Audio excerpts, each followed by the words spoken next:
In this video, I'm going to share with you how to prevent heel slipping blisters in boots, specifically ski boots. This question comes from a viewer and hopefully subscriber, Willie K, or W-I-L-L-E space K. Awesome video. I've got a question. I brought some new cross-country ski boots, and they're perfect except the heel is slightly loose. That causes a fingerprint size friction spot at the inside of my heel. Do you have any suggestions for how to make it stay more firm inside my boot? Perhaps if I add duct tape, ha ha ha. Stay tuned, Willie K. So, one of the big challenges is when you buy these big honkin' climbing boots or wherever it is, these guys or whatever, a lot of times in order to get the toe box to the correct size, you're going to end up with a boot that is a little bit too big and they never fit well. My particular foot size, let's see if I can do this here. Yeah, did you see it? Yeah, that foot size, I've got a pretty wide toe box and a standard to a slightly narrow heel. That is the HELL of mountaineering boots because nobody really makes boots or ski boots that fit that structure. I always have to buy like size 46 mountaineering boots. My Millets are size 47. I probably should have got a 46, but that's some real challenges. So at the end of the video, I'm going to show you the absolute best solution, but I'm going to go through a couple of pointers. So the first thing when you bought those boots is, did you have the cross-country ski, did they have a thermal moldable liner? Because some boots, when you actually buy them, you can actually, like ski boots, you can actually buy them where they have aerogel or adjustable foam inside. You put them on this heater thing at the ski store, and after they heat it up at the appropriate time, they'll do it. You stick your foot in there, and it actually begins molding to your foot and fits a lot better. That is a great way to go. Also, unfortunately, I know you bought your boots already, but you really need to try different amounts of boots and different styles of boots, different styles of boots, because some have a wider fit with a narrow heel, more uniform, or vice versa.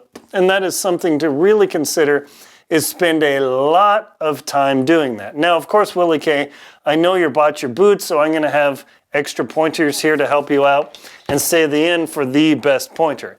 The next one is wear extra socks. Are you just wearing a single pair of hopefully wool socks or something like that? Or do you have a single pair of synthetic socks?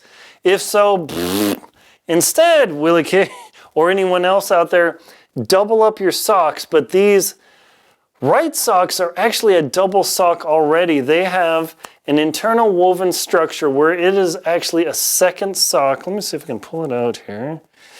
Yeah, there, no, it's going to tear it apart. But see, this sock, it actually has a double lined sock, and that makes all the difference for me. But what I do anytime I'm going out in the cold is I literally put my double lined right sock on, and then I put my Smart wool sock on top of that, and that helps me a lot with the heel friction issue because I have the same problem. That is a big challenge. Number 3, this is the technique I use the most frequently, is Band-Aids. Not just any Band-Aids, but specifically Tough Strips Band-Aids by Band-Aid brand, I don't know, Johnson, whoever this makes this stuff, but not the waterproof ones. And this is a critical point. Do not use the waterproof ones because they do not stick. These tough skin Band-Aids will literally stick to your foot if you use them correctly for up to 10 days. I've been on long expeditions and I've put these on there on the heel slip part where I have problems. I can't really put my foot up high, but we'll pretend this is my heel. Right here, I put the Band-Aid here, and then I put another Band-Aid right at where my Achilles connects and the ball of my heel comes out. I put 2 of these bad boys on there. The trick is your foot must be completely dry, and you cannot touch this, and of course it's got to be clean, and do not touch the sticky surface of the Band-Aid at all with your finger skin. If you can get this guy opened up and get it pressed and really work it onto your skin, and then put 2 of these bad boys on your heels. I have this problem with almost every boot I have. I put these on there and voila, problem solved. I've had these literally hanging on there where they're getting thread worn and up to 10 days, and when they die, I just put another 2 pairs on there and it solves all of my problems. Cannot recommend this enough. Another product that people use is KT tape. I do not recommend using masking tape, or I can't remember where my other tape is. Here we go. Or duct tape, especially on your skin, especially Gorilla Tape, because it can tear apart your skin. That is a big, big deal. Can you put duct tape on the inside of your boot? Maybe, but I've got a better solution for that. In fact, a couple of solutions. The first are heel snugs. If you've never seen these are super nice. They actually go on the inside of your heel, and you can actually grip your foot really, really well. One size fits all. They stick in there. Definitely want to try them out because they're foam. They're not meant for ultra heavy stuff, but this just might be all that you need to get your heel and prevent it from slipping up and down. The next solution that I've used, it's going to be really hard to see in there. I don't know, maybe the camera exposure will do it here. Let's see. Yeah, not really. Okay, so what I did is I put some ballistic nylon in the base, the heel of my ridiculously overpriced Malay boots. And then I used Aqua Seal, Glorious Aqua Seal, to slather on with the accelerant, to slather on that ballistic nylon, and then I glued it into the back of my heel in my overpriced Malay boots. Italian, of course, it's expensive. And that prevents the heel damage in my mountaineering boots. Now you have ski boots, hang on. Here is my ultimate solution.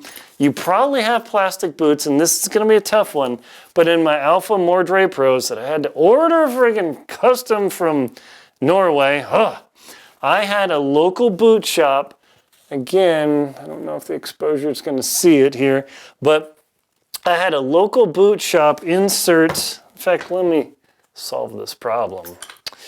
We're going to use the flashlight, and we're going to see if I can show you inside of here. Yeah, just barely there.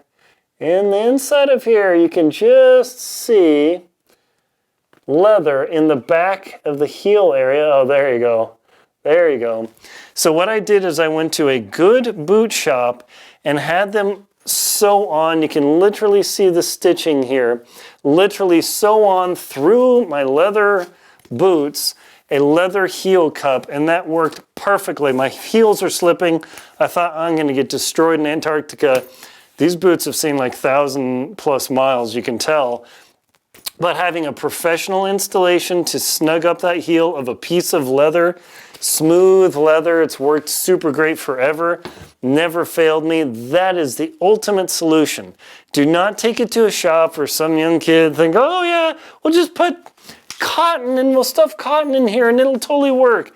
I had that suggestion from multiple professional shoe stores. Oh my gosh, and boot repair places. Get an old school boot repair, shoe repair place that can put a piece of leather in the back. It will cup your heel and it will end your problems. My name is Aaron Linsdau. I'm a polar explorer and professional adventurer. Please check out links below in the description to my books, Antarctic Tears, Lost at Windy Corner, Adventure Expedition 1, How to Keep Your Feet Warm in the Cold, the Jackson Hole Hiking Guide, The Most Crucial Knots to Know, the 2024 Total Eclipse Guide series, as well as my shows, Antarctic Tears and World Beyond. Thank you very much for watching. Please like, comment, and subscribe to the channel so you can protect your heels.